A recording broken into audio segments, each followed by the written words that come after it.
আমি বিদেশেই থাকি। সমান ভাগ করে দেখ, পরে লাশ দাফন করবে, এর আগে কোনো দাফন হবে না। সম্পত্তির জন্য বাবার লাশ আটকে দিয়েছে সন্তানেরা।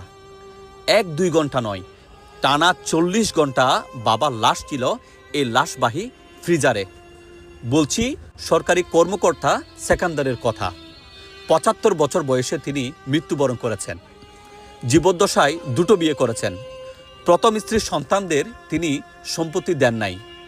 দ্বিতীয় স্ত্রীর সন্তানদের তিনি হেবার মাধ্যমে সম্পত্তি দিয়েছেন। এ নিয়ে অনেক মামলা মোকদ্দমা হয়েছে যখন তিনি বেঁচে ছিলেন। প্রথম স্ত্রীর কয়েকজন সন্তান সম্পত্তি পায়নি, সেজন্য তারা বাবার লাশ দাফন করতে দেয়নি। শেষমেশ টানা পুলিশকেও আসতে হয়েছে। টানা 40 ঘন্টা বাবার লাশ এখানে অ্যাম্বুলেন্সে থাকার পর একটা সিদ্ধান্তে আসা হয়। সেটা হচ্ছে দ্বিতীয় স্ত্রীর সন্তানেরা প্রথম স্ত্রীর সন্তানদের 4 শতক জায়গা লিখে দিবে। লিখিত চুক্তির পর সে লাশ দাফন করা হয়েছে। 20 ডিসেম্বর ভোর 5:30টার দিকে সেকান্দার মৃত্যুবরণ করেন। 21 ডিসেম্বর মাগরিবের নামাজের পরে তার নামাজে জানাজা অনুষ্ঠিত হয়। এরপরেই পারিবারিক কবরস্থানে তাকে দাফন করা হয়েছে। আলোচিত এই ঘটনাটা ঘটেছে চট্টগ্রামের হাটহাজারী উপজেলার পৌরসভার একটি গ্রামে। যদিও সেকান্দার পৌরসভার বাসিন্দা নন, তিনি পার্শ্ববর্তী একটি ইউনিয়নের বাসিন্দা।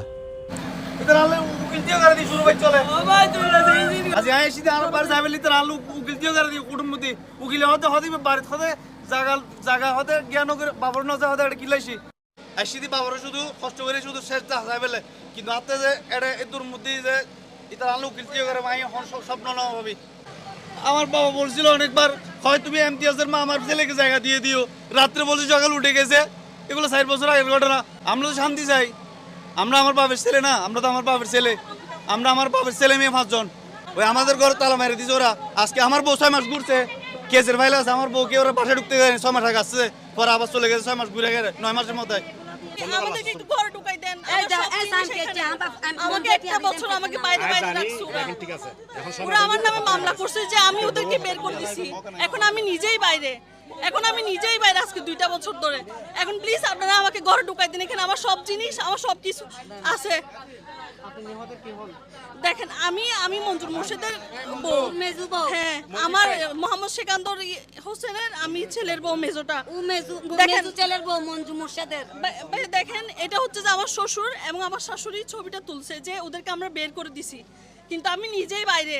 আমি আজকে 3টা বছর ধরে আমি আমার রুমেও যাইতে পারতেছি না, আমার জিনিস আমি কিচ্ছু আমি ইউজ করতে পারতেছি না। আমি যখন এগুলো সব হচ্ছে যে আমার শ্বশুর জন্য যা যা টাকা পয়সা দিছি ওইগুলা রিসিভ এগুলা।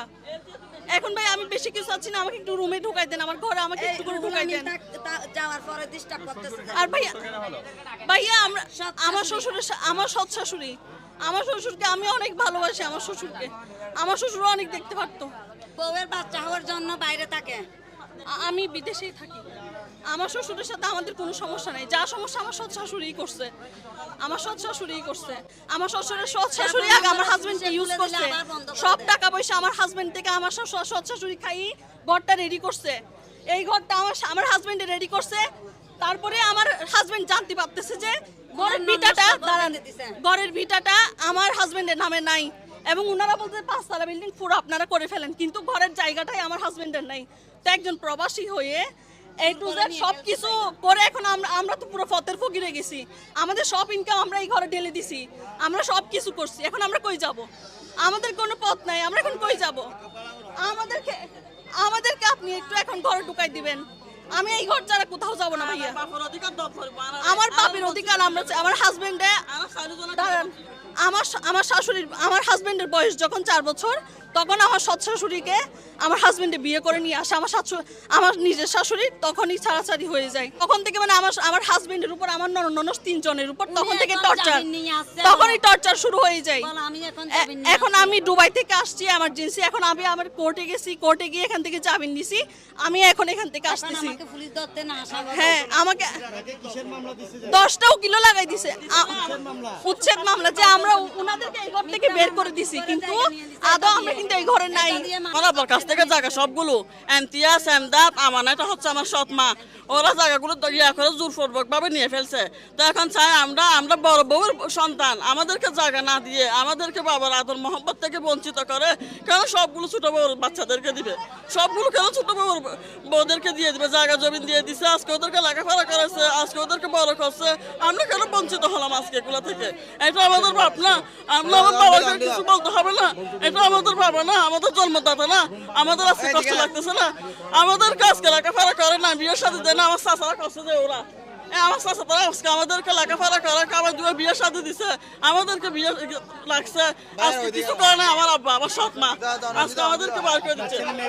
আমার তিন ছেলে আমরা সমাধান চাই।